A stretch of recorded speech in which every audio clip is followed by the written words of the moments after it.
Hi, I'm Ryan Szymanski, curator for Battleship New Jersey Museum and Memorial.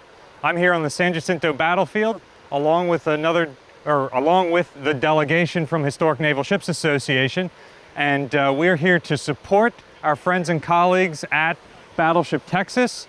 Today is August 31st, 2022, and the ship is about to go into dry dock. It's about 5 a.m. in the morning here, and they've just removed the fourth docking collar, and the tugboats are starting to get into position.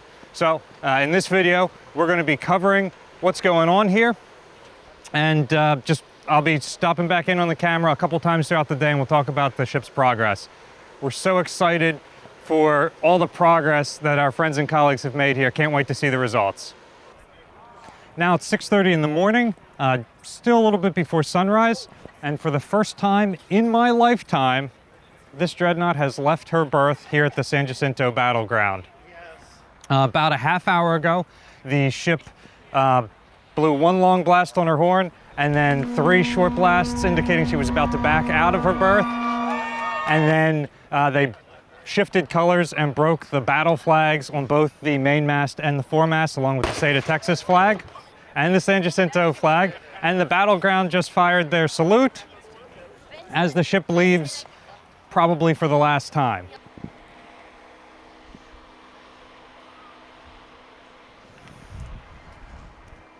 Now it's 2 o'clock local time here in Galveston, Texas. We've shifted flags from the San Jacinto battlefield over to Seawolf Park, home of the submarine Kavala and the destroyer escort USS Stewart, which we are on today. And Texas is currently about 5 nautical miles away from us, which at the speed she's been towed, she should be coming up here on the park in about an hour's time, about 3 p.m., which is exactly what they estimated. From here, you can already see that the battleship has a flotilla of other boats around her, both police, law enforcement, Coast Guard type boats, creating a safety zone around the vessel, and private boats that are coming down the river with her, and of course the squadron of tugboats that are standing by to render assistance as needed. Now we've been on the phone with our counterparts that are on the ship, and so far, and what are we at this point, 4 or 5 hours into the evolution, tanks are bone dry, everything is good. There's just 40 people on there sitting around with nothing to do until they get into port, which is what we like to hear. Texas is the slowest of the battleships that was preserved. As a World War I era dreadnought, she tops out around 20 knots. But today, she's the fastest battleship in the world. And now, around 2:45 local time, we've got the battleship coming around the point here to enter the Galveston Channel on her way to dry dock. By my estimation, she's about 1,000 yards off, which is the standard distance between ships operating in a formation. So it's real easy to see a destroyer escort like Stewart here on the outer edge of a submarine screen for Texas, about 1,000 yards beyond us. And of course, closer on, you can see USS Kavala. Kavala, of course, is the last carrier hunter left, and she's about to get a perfect shot on another capital ship as Texas crosses in front of her bow.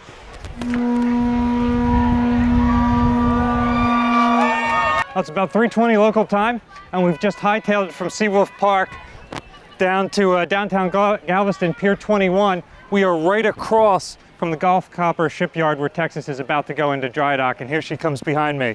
I hope you guys understand how special this moment is. It is a very infrequent thing for battleships to be underway and to go into dry dock. Prior to today, the last time a battleship was moved was in 2009 when Missouri came out of dry dock. Prior to that, it was a decade earlier in 1998 when Massachusetts went into dry dock. And prior to that, 1990 when Texas was last in dry dock, and I guess up through 92 when the Iowa-class battleships were being decommissioned for the last time. So now it's 8 p.m. local time. Texas is firmly in the dry dock. They had started to raise it and put divers in the water to make sure she was sitting on the blocks right. And she didn't go in straight the first time. That always happens. So they lowered it again. They've spent the last couple hours getting her repositioned with the tugs, and now it looks like they're starting to raise her back up. And we are losing the light, so we're going to do our wrap up for today right here and now.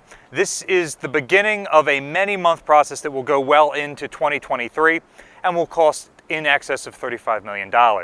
Battleship New Jersey receives operating support from the New Jersey Department of State, but Battleship Texas could use your support.